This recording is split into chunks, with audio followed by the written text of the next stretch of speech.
मुंबई में राहुल गांधी के एक बयान ने दिल्ली के तापमान को बढ़ा दिया है। कल न्याय यात्रा के समापन पर मुंबई में राहुल गांधी ने हिंदू धर्म की शक्ति का जिक्र किया, लेकिन ऐसा करते हुए उनके बयानों की गाड़ी डीरेल हो गई।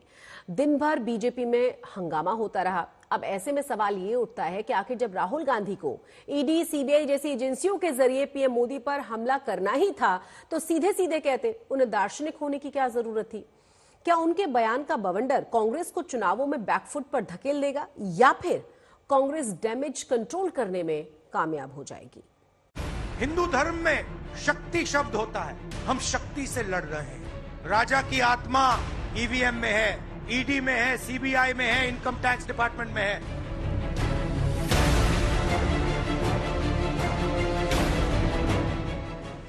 मुंबई में शक्ति प्रदर्शन करते करते राहुल गांधी ने शक्ति को ललकारा तो बवाल मच गया। रविवार को मोदी सरकार को घेरने के लिए राहुल गांधी ने हिंदू धर्म के शक्ति शब्द का कुछ यूं इस्तेमाल किया तो सियासत में सनसनी मच गई। हिंदू धर्म में शक्ति शब्द होता है। हम शक्ति से लड़ रहे हैं। राजा की आत्मा ईवीएम में है,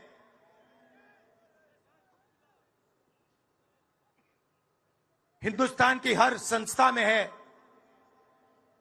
ईडी में है, सीबीआई में है, इनकम टैक्स डिपार्टमेंट में है।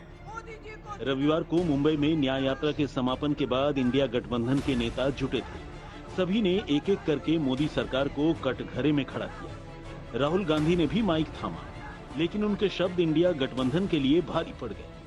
दिलचस्प बात यह है कि राहुल गांधी की न्याय यात्रा 2 महीने पहले जब शुरू हुई थी, तो इसी मुंबई से उनके पुराने साथी मिलिंद देवड़ा ने उनका साथ छोड़ दिया था। और जब यात्रा का समापन मुंबई में हुआ तो राहुल के शब्द विवाद की शक्ल में सामने आ गए, जिसको लेकर पीएम मोदी ने तेलंगाना में जगतियाल से राहुल गांधी पर पलटवार किया। इंडिया अलायंस ने अपना घोषणा पत्र शक्ति को खत्म करने के लिए किया है।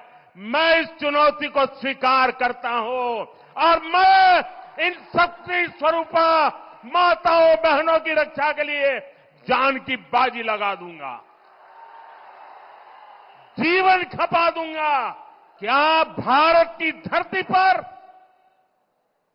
कोई शक्ति के विनाश की बात कर सकता है? क्या शक्ति का विनाश हमें मंजूर है? इसके बाद राहुल गांधी की सफाई भी सामने आई। राहुल गांधी ने लिखा, जिस शक्ति का मैंने उल्लेख किया, जिस शक्ति से हम लड़ रहे हैं, उस शक्ति का मुखौटा मोदी जी है। राहुल गांधी के शक्ति शब्द की व्याख्या करने के लिए पूरी कांग्रेस पार्टी जुट गई। प्रधानमंत्री बिलबिलाए हुए घूम रहे हैं। पूरी की पूरी भाजपा अनाप शनाप अनर्गल बातें कर रही है। कल जब से राहुल गांधी ने आसुरी शक्ति के खिलाफ खुलकर हमला बोला, यह चुनाव आसुरी शक्ति और दैवी शक्ति के बीच का चुनाव है। इस सरकार ने और इस सरकार के पीछे बैठी आसुरी शक्ति ने महिलाओं की प्रताड़ना की।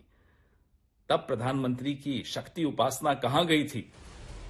अब कांग्रेस जो कहे, लेकिन पीएम मोदी ने शक्ति शब्द को महिलाओं से जोड़कर विपक्ष के सामने जरूर मुश्किलें खड़ी कर दी। इसके लिए पिछले लोकसभा चुनाव के एक आंकड़े पर गौर करने की जरूरत है। 2019 के लोकसभा चुनाव में महिलाओं ने बीजेपी को 35% तो कांग्रेस को 20% वोट किया था। यही वो आंकड़े हैं जिसने बीजेपी की जीत को पक्का कर दिया। पीएम मोदी इसे बखूबी समझते हैं, इसलिए 2024 लोकसभा चुनाव में इस मुद्दे को उठाकर पीएम मोदी अपने साइलेंट वोटर को संदेश देना चाहेंगे। कहते हैं, सियासत में हर शब्द के मायने होते हैं। कौन शब्द कब भारी पड़ जाए कहना मुश्किल है।